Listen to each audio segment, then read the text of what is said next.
Graça e paz, irmãos. Amém. Vocês estão bem? Glória a Deus. É sempre assim, né? Eu tinha um professor na faculdade que ele falava assim: informática não veio para resolver problemas, ela veio para resolver problemas que ela mesma cria. Então hoje vocês perceberam que a gente estava sem letra, mas em nome de Jesus vai dar tudo certo. Amém. Quero compartilhar algo de Deus nessa noite. Primeiro, agradecer pela mais uma oportunidade que Deus nos dá. Pela misericórdia dele, nós somos alcançados e temos o privilégio de servir na casa de Deus. Eu acho que esse deve ser um desejo. Se você ainda não serve na casa do Senhor, deve ser um desejo que você deve buscar. Servir na casa do Senhor. É óbvio que quando você se predispõe a essas coisas, não se surpreenda se problemas na sua vida vierem aparecer, como se dizem, do nada. É espiritualmente natural que isso aconteça. Então, quando você predispõe a servir na casa do Senhor, coisas acontecerão, mas em nome de Jesus nós seremos mais que vencedores. Amém? Eu quero iniciar lendo um texto que está em João 14, de 1 até 14. Acompanhe nessa leitura. Não se perturbe o coração de vocês. Creiam em Deus, creiam em mim, também em mim. Na casa de meu pai há muitos aposentos. Se não fosse assim, eu lhes teria dito: vou preparar-lhes um lugar. E se eu for e lhes preparar um lugar, voltarei e os levarei para mim, para que vocês estejam onde eu estiver. Vocês conhecem o caminho para onde vou. Disse-lhe Tomé: Senhor, não sabemos para onde vais. Como então poderemos saber o caminho? Respondeu Jesus: Eu sou o caminho, a verdade e a vida. Ninguém vem ao Pai a não ser por mim. Se vocês realmente me conhecem, me conheceriam também o meu Pai. Já agora vocês o conhecem e têm visto. Disse Filipe: Senhor, mostra-nos o Pai, e isso nos basta. Jesus respondeu: Se você não me conhece, Filipe, mesmo depois de eu ter estado com vocês durante tanto tempo, quem me vê, vê o Pai. Como você pode dizer: mostra-nos o Pai? Você não crê que eu estou no Pai e o Pai está em mim? As palavras que eu lhes digo não são apenas minhas. Pelo contrário, o Pai que vive em mim está realizando a sua obra. Creiam em mim quando digo que estou no Pai e o Pai está em mim. Ou pelo menos, creiam por causa dessas obras. Digo-lhes a verdade: aquele que crê em mim fará também obras que tenho realizado, fará coisas ainda maiores do que estas, porque eu estou indo para o Pai, e eu farei o que vocês pedirem em meu nome, para que o Pai seja glorificado. E o último verso, 14: o que vocês pedirem em meu nome, eu farei. Pai, nós te agradecemos, Senhor. Aqui está a tua palavra e aqui está o teu povo. Te pedimos, Senhor, a tua misericórdia nessa hora, para que os teus filhos e filhas sejam instruídos pelo teu Santo Espírito, não por mim, mas pela ação do teu Santo Espírito. Que a partir de agora eles ouçam a tua voz, que eles vejam a tua face e que eles possam sair daqui com esta palavra presa, grudada no coração, e que ela possa dar muitos frutos e possa até incomodar com um incômodo santo, para que eles possam meditar cada vez mais na tua palavra. Eu declaro agora espíritos malignos que estão sondando este lugar, estão repreendidos em nome de Jesus. Aqueles espíritos que estão tentando tirar a paz de cada um que está aqui com preocupações, eu declaro silenciados em nome de Jesus, e ouvidos abertos para que o Espírito Santo tenha a dizer. Em nome de Jesus, em nome de Jesus, amém, amém. O título da mensagem que nós vamos conversar um pouco se chama Futuro e Agora. Talvez nesses últimos dias, nessas últimas semanas, você tenha andado um pouco ansioso acerca do que tem acontecido na nossa nação, tem acontecido, ou até com expectativa um tanto quanto ruim do que está por vir. As expectativas para os próximos dias, para os próximos anos, talvez não sejam das melhores. Talvez a gente não quisesse estar vivendo o que nós estamos vivendo, ou pelo menos com uma expectativa diferente daquilo que nós vivenciamos hoje. De fato, nós não sabemos como será o nosso futuro. Se estaremos vivos amanhã, ou se viveremos até a glória do Senhor Jesus na volta dele. Mas uma coisa nós podemos pontuar aqui. Muitos podem pensar que a fé é apenas esperar algo acontecer. Ou seja, eu tenho fé num dia melhor, eu tenho fé no amanhã melhor. Mas a gente concorda com isso. Mas eu também tenho que pontuar que é necessariamente que a fé passe também pelo seu agir. Eu não posso ter fé por fé. Vão existir alguns momentos que você precisa ter fé, sim, mas você precisa dar um passo. Certo dia eu vi um pregador falando assim que fé é andar no escuro.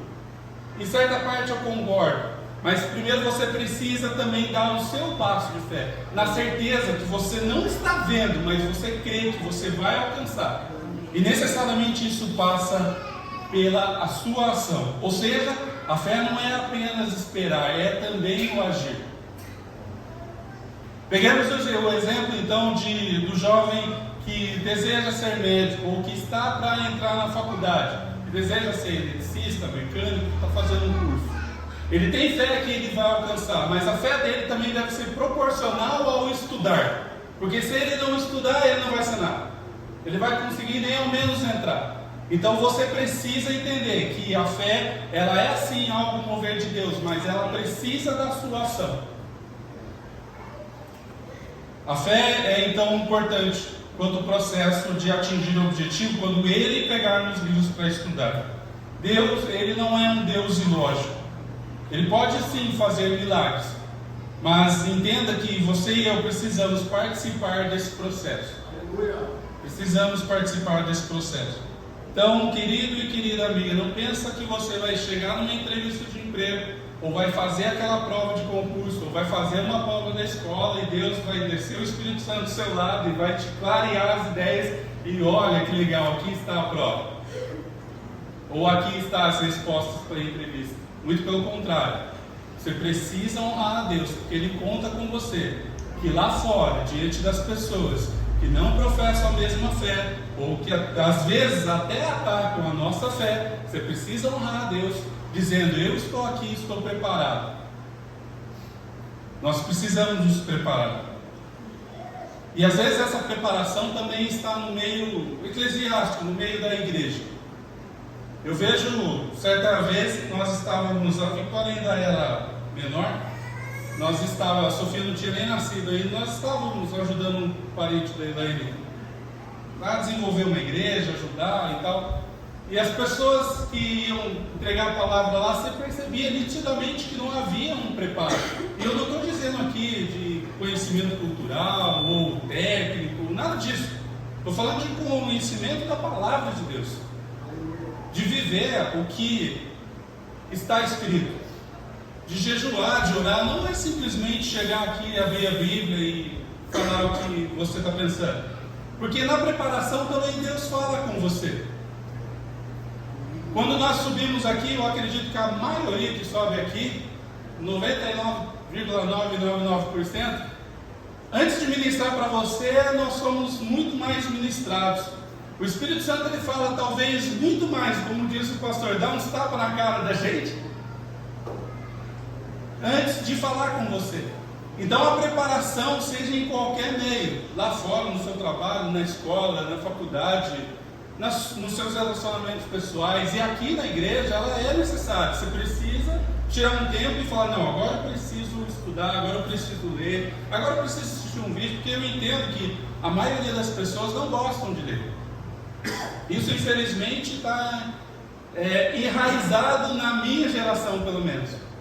Porque quando a minha professora, eu estava lembrando disso, quando a minha professora de português, lá na 6ª, 7ª série, falou assim, ó, vocês precisam ler. Aí ela vai me dar Dom Casmurro para ler.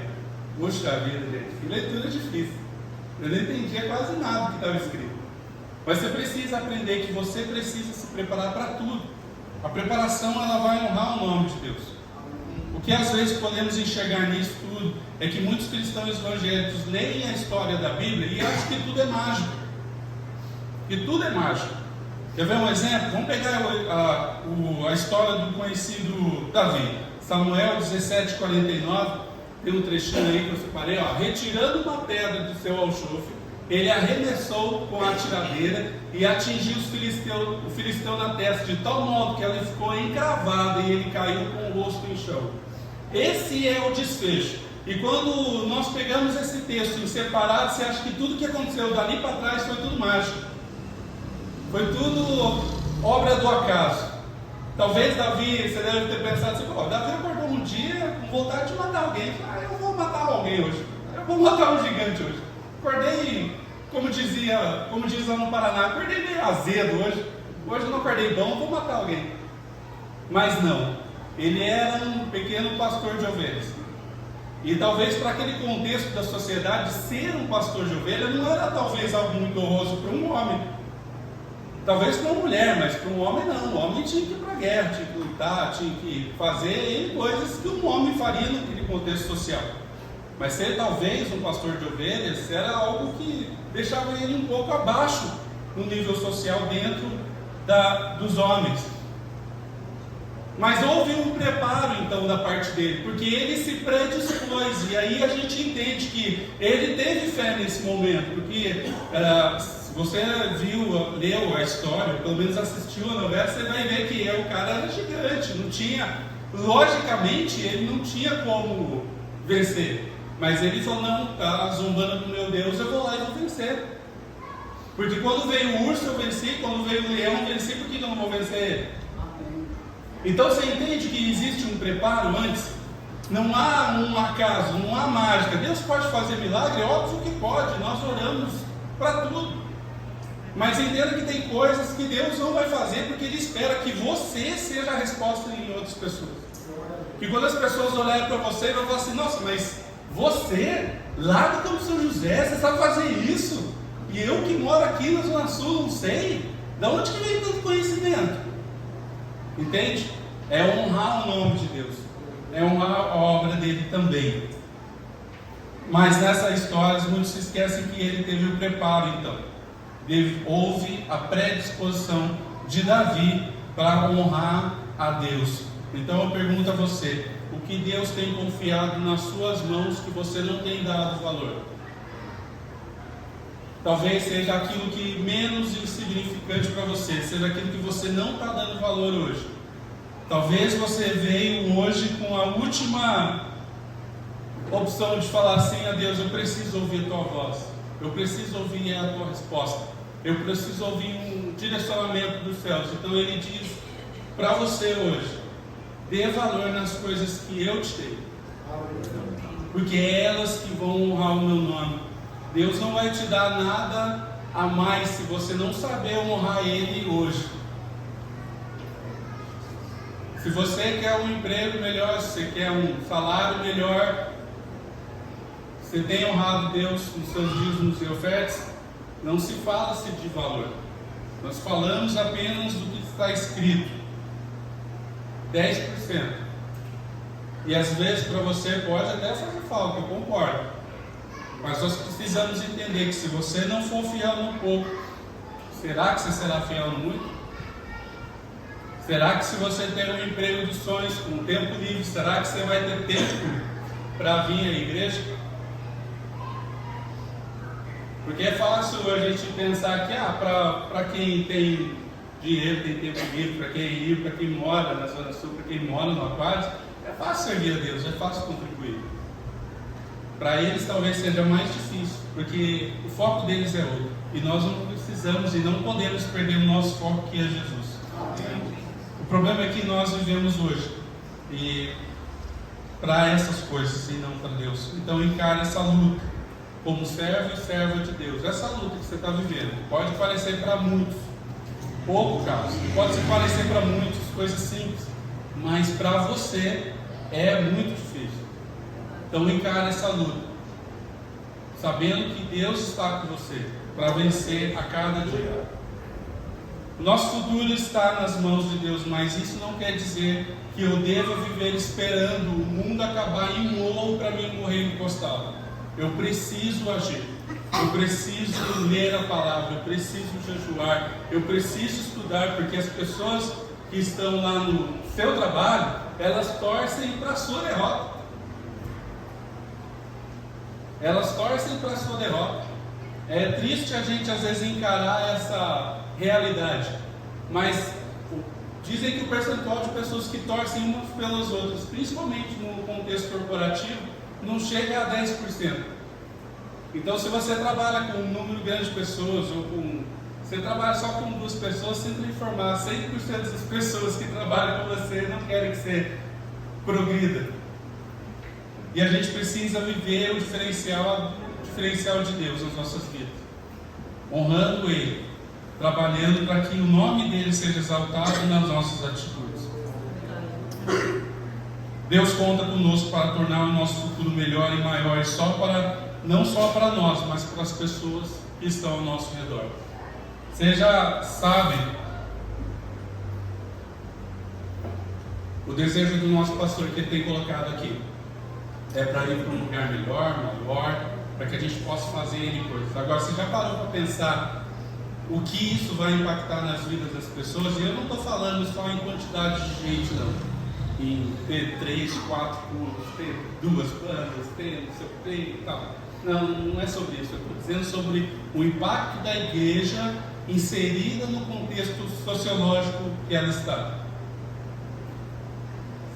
Eu tenho a Sofia, e eu vou contar essa história, você deve recordar. Há alguns meses atrás nós fomos impactados com uma notícia um tanto quanto assustadora para quem é pai de menina, de menino também, que essas coisas infelizmente acontecem também. Na creche dela, na escolinha dela, foi identificada uma pessoa que supostamente tinha abusado de uma criança. E aí surgiu a notícia que foi fulano, ciclano, e outra escola aqui também da região, de criança pequena, uma professora tentou introduzir ideologia de gênero na criança. Agora, quando eu vi essas notícias e a gente acompanhando, porque era da escola da Sofia, eu fiquei pensando, puxa vida, Senhor, quando a igreja estiver grande, essas crianças poderão ter um espaço, que elas vão crescer intelectualmente, espiritualmente, sem que não tenha ninguém para fazer elas perder a fase de criança dela. Então você entende que não é só por crescer, não é só por crescer em número para como diz o pastor, para pastor aparecer, é para desenvolver, é para criar impacto na vida social das pessoas. Eu fico sonhando com essas coisas e eu creio que num futuro tão próximo nós não estaremos mais aqui. Amém. Só que você precisa se desenvolver, você precisa crescer, você precisa desejar ser um líder aprendiz, você precisa desejar servir na casa do Senhor.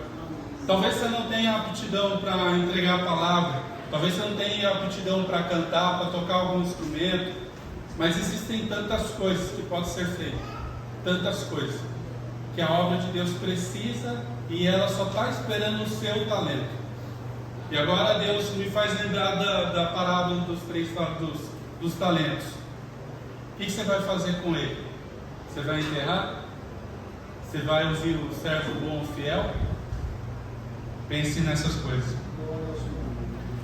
O futuro, senhoras e senhores, ele começa a ser construído não amanhã, hoje. Pois como diria o fatídico poeta do mundo secular, pois se você parar para pensar, o amanhã ele não existe. Isso tem uma verdade, mas existe um futuro que podemos e precisamos ter a certeza de que iremos desfrutar. Então, para desfrutar de um futuro bom, entregue o seu coração aos cuidados de Jesus. João 14:1, ele diz: não se perturbe o coração de vocês, creiam que Deus, creiam também em mim. Quando vemos uma pessoa em dificuldade, essa palavra creia, irmão, ela chega até a dar raiva quando está com você o problema. Porque você fala assim, poxa, como eu vou crer se eu estou com problema? O problema não é com ele, né? Ele está vivendo esse problema, para ele é fácil falar. Mas o que o nosso manual de instrução ele diz, não se perturbe o coração de vocês. Quando você compra um equipamento eletrônico, algo que venha com o manual, eu tenho certeza que você já comprou alguma coisa e você não leu o manual. Eu tenho certeza absoluta que alguma coisa da sua vida você comprou e você falou assim, não, pera, deixa eu ler o manual primeiro. Você sabia? Eu não sabia disso, né? Tinha um colega meu que trabalhou comigo e o pai dele era português mesmo, de Portugal. E às vezes a gente conversando, né, tirando sarro daquela dele, eu falei assim, essa história de que português faz tudo ao contrário da verdade, eu falei assim, é verdade, você sabia? Que o manual na caixa, quando o português compra uma TV, por exemplo, ele vem do lado de fora, ele não vem do lado de dentro. Porque está escrito lá, abre o manual, aí ele abre, porque se tiver dentro, ele não vai ler o manual. Então a gente precisa entender que certas coisas acontecem na nossa vida e elas vão acontecer diante das circunstâncias que têm nos acompanhado, diante de toda a adversidade. Nós precisamos entendê-lo, não perturbe o seu coração. De fato, nós não sabemos o que vai acontecer. Nós oramos ainda para que um milagre aconteça, mas e se não acontecer? Nós precisamos continuar orando, nós precisamos continuar adorando, e nada vai impedir de nós adorarmos o Senhor. Nada. 2. Para desfrutar de um futuro bom, creia que o céu é real. João 14, 2 e 3 diz, na casa de meu pai há muitos aposentos, se não fosse assim, eu lhes teria dito, vou preparar-lhes um lugar. E se eu for lhes preparar um lugar, voltarei e os levarei para mim, para que vocês estejam aonde estiverem.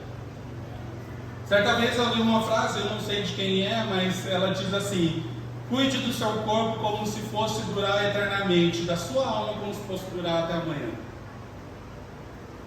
Nós precisamos entender, e eu não vou entrar aqui na questão dos salvos sempre, nem nada disso, mas você precisa entender que existe uma palavra que Jesus nos deu. Ele diz, vou lhes preparar um lugar, se eu for preparar, voltarei e levarei-os comigo. Amém. A pergunta é, você vai estar nesse levarei? Esse levarei é com você e comigo? Nós precisamos entender que a salvação, nós somos salvos, nós vamos morar no céu, mas vigia, que o diabo está louquinho para te tragar, para tirar as tuas bênçãos, para tirar a tua paz e fazer de tudo para que você se afaste da igreja, para que você se afaste da comunhão, para que você viva longe dos caminhos do Senhor. Quando entendemos isso, então passamos a plantar algo especial hoje para o nosso futuro amanhã. Nós precisamos viver dessa maneira. 3. Para desfrutar então de um futuro bom, creia que só existe um meio para obter a vida eterna. João 14,6 respondeu Jesus, eu sou o caminho, a verdade e a vida, ninguém vem ao Pai a não ser por mim. Desde que o mundo é mundo, existirão pessoas, existirão teorias, teologias, seitas, outras igrejas, que vão fazer com que nós sejamos seduzidos por essas coisas. Porque o ser humano, e mais especialmente o brasileiro, ele é talvez fanático ou fantasiado com essas coisas. Parece que quanto mais difícil, mais cheio de ritual, parece que tem mais valor. E uma coisa tão simples que Jesus deixou para nós, que para nós faz toda a diferença, é aceitar o nome dele como o único Senhor e Salvador das nossas vidas. Não existe nada de mágico nisso, não existe nada de um ritual. Existe sim as coisas que nós temos que fazer dentro do contexto eclesiástico, só que não existe amuleto, não existe um mantra, não existe outra coisa. Existe apenas a cruz vazia e o túmulo vazio, e a certeza de que um dia ele voltará, para que nós possamos viver com ele. Amém?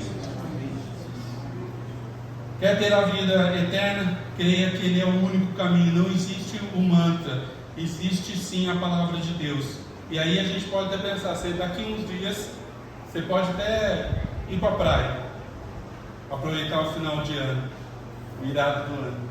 Aí a gente acha que pular 124 mil ondinhas lá embaixo vai te fazer um ano melhor. Queridos, se você não mudar de atitude, se você não se predispor a servir na casa do Senhor, a se predispor a ser um cristão melhor, sua vida não vai mudar. Não são ondas que vão te mudar. E aí eu falo com conhecimento de causa. Não é saindo daqui de São José indo até Aparecida a pé, porque eu posso falar porque eu já fui, infelizmente. Não quero criticar as pessoas que estão vivendo isso hoje, porque assim como eu fui alcançado, eu oro para que essas pessoas sejam alcançadas também. Para que isso elas tenham discernimento que não é pelo esforço delas, é pela misericórdia de Deus. Mas nós precisamos viver isso de Deus em nós. Quarto, para desfrutar de um futuro bom, confie que Jesus quer o melhor para você. João 14, 13 e 14 diz assim: eu farei o que vocês pedirem em meu nome, para que o Pai seja glorificado no Filho. O que vocês pedirem em meu nome, eu farei. Precisamos então confiar em Jesus, porque Ele quer nos abençoar. Mas talvez a gente precise perguntar o que está acontecendo. Talvez a nossa fé seja ociosa demais, seja inerte. Deus tem falado aqui diversas vezes que você precisa agir. Você precisa tomar uma atitude. Você precisa começar a fazer algo diferente. Você precisa tomar as rédeas das suas decisões. O pecado, ele é um acidente, ele não pode ser convencional, ele não pode ser automático. Não quer dizer que você nunca mais vai pecar, mas quer dizer que tem que ser pecados diferentes. Você não pode cair no mesmo pecado. Quando isso acontecer de agora em diante, você tem que se irritar com você mesmo. Tem que falar assim: poxa, por que eu caí?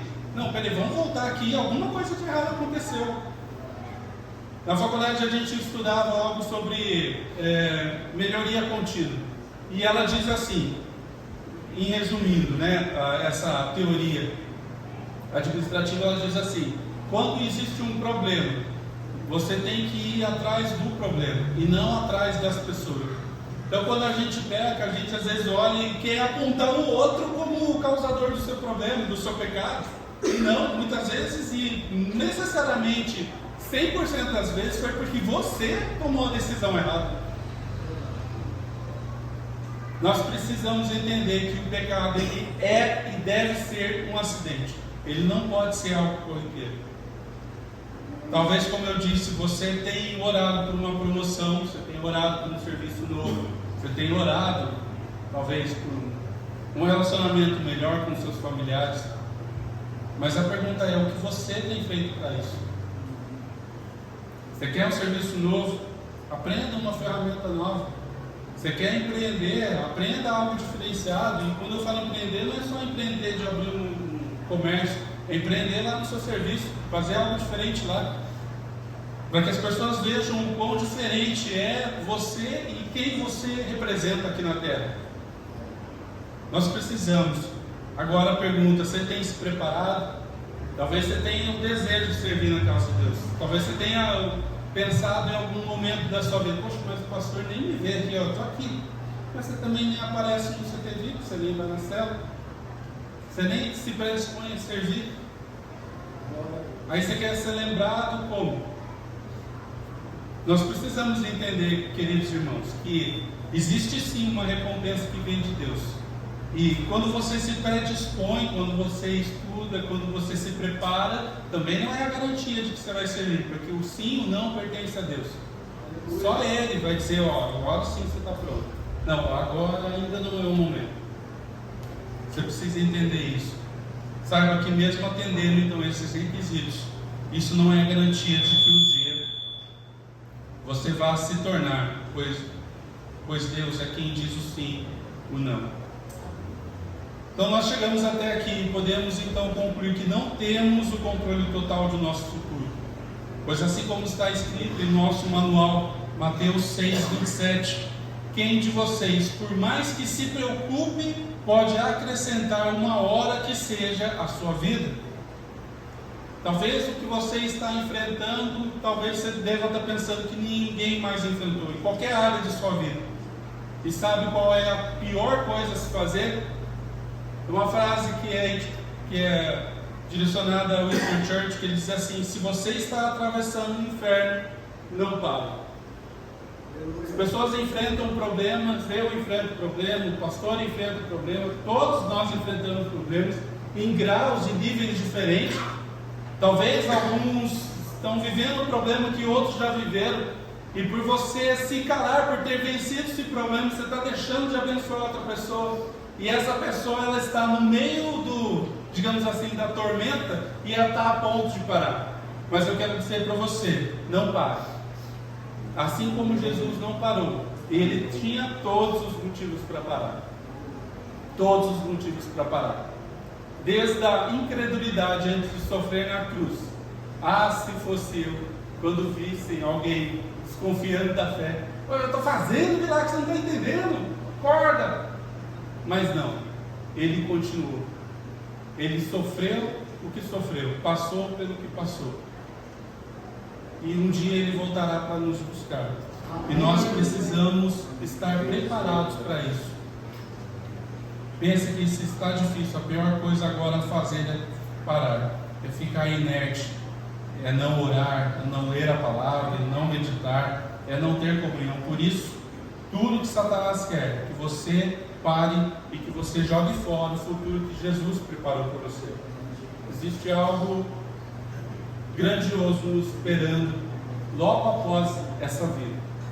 E embora algumas pessoas, algumas teologias, algumas teorias, aliás, algumas seitas queiram vender a ideia de que se você não for bom agora, você será na próxima vida, deixa eu te dizer, a gente conhece o que está escrito aqui, só existe uma vida, só existe essa sua vida. Não vá na ideia de que existe uma outra oportunidade, porque ela não existirá. Ela não existirá. E nós precisamos fazer. Rodrigo, mas eu sou pecador, eu também sou irmão. Nós vivemos lutando com o pecado o tempo todo. Agora, você precisa entender de uma vez por todas que o pecado deve ser apenas um acidente. Ele não deve estar traçado na sua rota. Quando você determinar um objetivo, ele não deve fazer parte do seu plano de ação. Ele tem que estar fora do seu plano de ação. Deve ser um acidente. Ele pode acontecer? Sim, ele pode acontecer, mas saiba que ele vai acontecer de uma forma que você talvez se surpreenda, mas você precisa estar vigilante para poder vencer o pecado. Amém? Amém. Querido Deus, nós te agradecemos, Senhor, por esta palavra, por este momento. Te agradecemos porque o Senhor é bom, misericordioso e grandioso conosco. Pai, que os teus filhos e filhas saiam daqui crentes que o Senhor tem um futuro preparado para eles. Que eles possam saber que existe um futuro melhor esperando por cada um de nós. Que essa palavra não volte vazia, Senhor. Que o teu amor e a tua graça, elas nos alcancem a cada momento. E que possamos entender e compreender tudo que foi dito aqui. E que teu Santo Espírito continue ministrando os corações dos teus filhos. Em nome de Jesus é que nós oramos. Amém. Recebe essa palavra? Amém. Deus abençoe. Boa semana.